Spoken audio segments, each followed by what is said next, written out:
함께 하나님의 말씀을 암송하시겠습니다. 갈라디아서 2장 20절 말씀. 내가 그리스도와 함께 십자가에 못 박혔나니 그런즉 이제는 내가 사는 것이 아니요 오직 내 안에 그리스도께서 사시는 것이라. 이제 내가 육체 가운데 사는 것은 나를 사랑하사 나를 위하여 자기 자신을 버리신 하나님의 아들을 믿는 믿음 안에서 사는 것이라. 갈라디아서 2장 20절 말씀. 아멘. 갈라디아서 2장 20절 말씀. 내가 그리스도와 함께 십자가에 못 박혔나니 그런즉 이제는 내가 사는 것이 아니요 오직 내 안에 그리스도께서 사시는 것이라. 이제 내가 육체 가운데 사는 것은 나를 사랑하사 나를 위하여 자기 자신을 버리신 하나님의 아들을 믿는 믿음 안에서 사는 것이라. 갈라디아서 2장 20절 말씀. 아멘. 역대하 1장입니다. 다윗의 아들 솔로몬은 자기의 왕위를 튼튼히 굳혔다.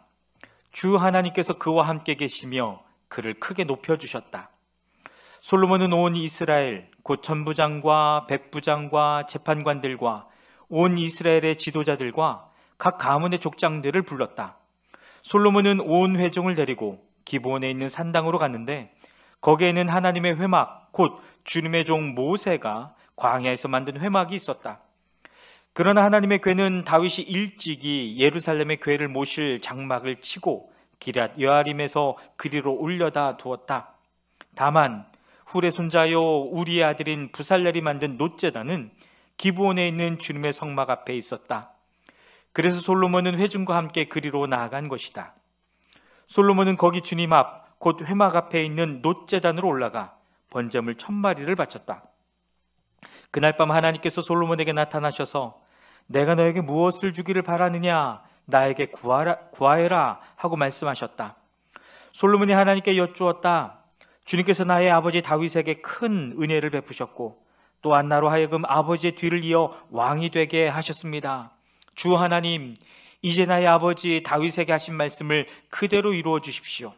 주님께서 나를 땅의 티끌같이 많은 백성의 왕으로 삼으셨으니 이제 지혜와 지식을 나에게 주셔서 이 백성을 인도하게 하여 주십시오.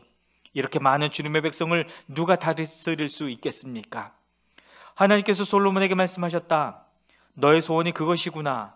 부와 재물과 영화를 달라고 하지 않고 너를 미워하는 자들의 목숨을 달라고 하지도 않고 오래 살도록 해달라고 하지도 않고 오직 내가 너를 왕으로 삼아 맡긴 내 백성을 다스릴 지혜와 지식을 달라고 하니 내가 지혜와 지식을 너에게 줄 뿐만 아니라 부와 재물과 영화도 주겠다. 이런 왕은 내 앞에도 없었고 내 뒤에도 다시 없을 것이다. 그런 다음에 솔로몬은 기브온 산당에 있는 회막에서 떠나 예루살렘으로 돌아와서 이스라엘을 다스렸다. 솔로몬이 병거와 기병을 모으니 병거가 1400대, 기병이 12,000명에 이르렀다. 솔로몬은 그들을 병거 주둔성과 왕이 있는 예루살렘에다가 나누어 배치하였다. 왕의 덕분에 예루살렘에는 금과 금이 돌처럼 흔하였고 백향목은 세펠라 평원지대의 뽕나무만큼이나 많았다. 솔로몬은 말들을 이집트와 구해에서 수입하였는데 왕실 무역상들을 시켜 구해에서 사들였다. 병거도 이집트에서 사들였는데 값은 병거 한 대에 은 600세겔이고 말 한 필에 150세겔이었다. 그렇게 들여와서 그것을 해쪽의 모든 왕과 시리아 왕들에게 되팔기도 하였다. 역대하 2장입니다. 솔로몬은 주님의 이름을 받들어 모실 성전과 자기의 궁전을 짓기로 작정하였다. 그래서 솔로몬은 짐꾼 7만 명, 산에서 돌을 떠낼 사람 8만 명, 그들을 감독할 사람 3,600명을 뽑았다. 솔로몬은 또 두로의 히람 왕에게 사람을 보내서 다음과 같이 부탁을 하였다. 내 선친 다윗이 친히 거처할 궁을 지을 때에 임금님께서 백향목을 보내주신 것처럼 내게도 그렇게 해주시기를 바랍니다. 이제 나는 주 나의 하나님의 이름을 모실 성전을 지어 바치고 그분 앞에서 향기로운 향을 사르며 늘 빵을 차려 놓으며 안식일과 초하루와 주 우리 하나님께서 정하여 주신 절기마다 아침 저녁으로 번제물을 바치려고 합니다. 이것은 이스라엘이 언제까지나 지켜야 할 일입니다. 우리 하나님은 모든 신들보다 크신 분이시므로 내가 지을 성전도 커야 합니다.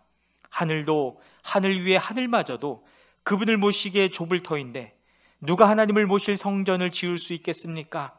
하물며 내가 무엇이기에 그분께 성전을 지어드릴 수 있겠습니까? 다만 그분 앞에 향이나 피워 올리려는 뜻밖에 없습니다. 이제 임금님께서는 금은과 놋쇠와 쇠를 다룰 줄 알며 자주색과 홍색이나 청색천을 짤 줄 알며 조각도 할 줄 아는 기능공을 한 사람 보내주시기 바랍니다. 그러면 그가 여기 유다와 예루살렘에 있는 나의 기능공들을 데리고 일할 것입니다. 그들은 내 선친 다윗께서 훈련시켜둔 사람들입니다. 또 레바논에서 백향목과 잣나무와 백단목도 보내주시기 바랍니다. 임금님께서 나무를 잘 베는 기술자들을 거느리고 있음을 내가 잘 알고 있습니다. 내 부하들도 그들과 함께 일할 것입니다. 내가 크고 화려한 성전을 지으려고 하니 제목을 많이 준비해 주시기 바랍니다. 나무를 베는 벌목꾼들에게는 양곡을 주겠습니다. 밀가루 2만 섬, 보리 2만 섬, 포도주 2만 말, 기름 2만 말을 임금님의 일꾼들에게 주겠습니다. 두로의 히람 왕이 솔로몬에게 회신을 보냈다. 주님께서 그 백성을 사랑하셔서 그들을 왕으로 세우시고 그들을 다스리게 하셨습니다. 히람의 글은 다음과 같이 이어졌다. 하늘과 땅을 만드신 주 이스라엘의 하나님께서는 찬양을 받으실 분입니다. 그분은 다윗 왕에게 명철과 총명을 고루 갖춘 슬기로운 아들을 주셔서 주님께 성전을 지어 바치게 하시고 자신의 왕국을 위하여 궁전을 짓게 하셨습니다. 이제 총명을 갖춘 기능공 한 사람을 보내드리겠습니다. 이런 일의 전문가인 후람이라는 사람입니다. 이 사람은 단에 사는 여자 가운데 한 여자가 낳은 아들입니다. 그의 아버지는 두로 사람입니다. 이 사람은 금은과 놋쇠와 쇠와 보석과 나무를 다룰 줄 알며 자주색과 청색 모시와 홍색 천을 짤 줄 알며 모든 조각을 잘합니다.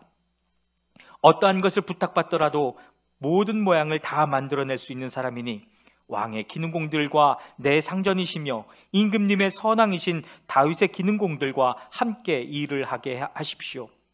임금님께서 말씀하신 밀과 보리와 기름과 포도주는 내 일꾼들에게 보내주십시오. 우리가 레바논에서 임금님께 필요한 만큼 나무를 베어 뗏목으로 엮어서 바다로 요바까지 띄어보낼 터이니 그 뗏목을 예루살렘까지 운반하는 것은 임금님께서 하십시오. 솔로몬의 아버지 다윗이 전에 이스라엘 땅에 살던 이방인의 인구를 조사한 일이 있는데 솔로몬이 다시 조사해보니 그 수가 모두 15만 3,600명이었다. 그 가운데서 7만 명은 짐꾼으로 뽑고 8만 명은 산에서 돌을 떠내게 하였다. 그리고 3,600명을 뽑아서 백성이 하는 일을 감독하게 하였다. 역대하 3장입니다. 솔로몬은 예루살렘 모리아 산에 주님의 성전을 짓기 시작하였다. 그곳은 주님께서 그의 아버지 다윗에게 나타나셨던 곳이다. 본래는 여부스 사람 오르난의 타작마당으로 쓰던 곳인데 다윗이 그곳을 성전터로 잡아놓았다. 성전을 짓기 시작한 때는 솔로몬이 왕위에 오른 지 4년째 되는 해 둘째 달 초 이틀이었다. 솔로몬이 짓는 하나님의 성전의 규모는 다음과 같다. 옛날에 쓰던 자로 성전의 길이가 60자, 너비가 20자이다. 성전 앞 현관은 길이가 성전의 너비와 같이 20자이고 높이는 120자인데 현관 안벽은 순금으로 입혔다. 솔로몬은 또 본당 안벽에 잣나무 판자를 대고 순금을 입히고 그 위에 종려나무 가지와 사슬 모양을 새겼다. 그는 보석으로 성전을 꾸려서 화려하게 하였는데 그 금은 바르와임에서 들여온 금이다. 그는 성전 안에 들보와 문지방과 벽과 문짝에 금박을 입히고 벽에는 그룹들을 아로 새겼다. 그는 또 지성소를 지었다. 그 길이는 성전의 너비와 같이 20자이고 너비도 20자이다. 600달란트의 순금 금박을 내부에 입혔다. 못의 무게만 하여도 금 50세겔이 나갔다. 다락에 있는 방들도 금으로 입혔다.